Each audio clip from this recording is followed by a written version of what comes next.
Y por el bosque.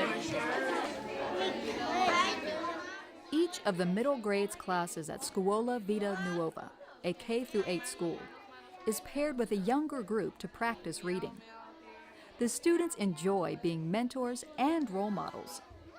When I bring them in to work with the first graders, it's like they're totally different people. They absolutely amaze me. They are fantastic with the little kids.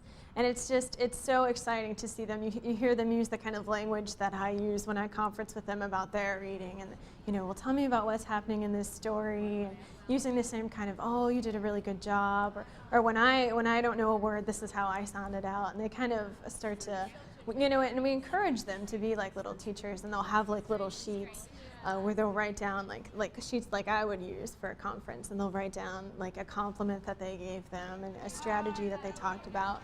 Eat my pea.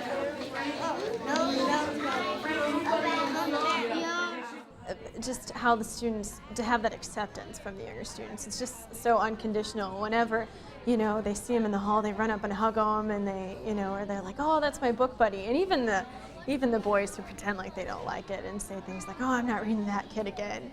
Like they're sneaking them candy, and they like brought them Christmas presents, and they just really kind of need that, and they really step up. Like even though we say, oh, you're role models for these kids, they walk past you in the hall, and they're going to see if you're in trouble, or they're going to see if you're talking disrespectfully to a teacher, and they kind of pretend like that doesn't matter, but I think that it does. Whenever the first graders walk past our class, they kind of like sit up or get to work a little bit harder. So I think it really just causes them to kind of step up and be role models for them.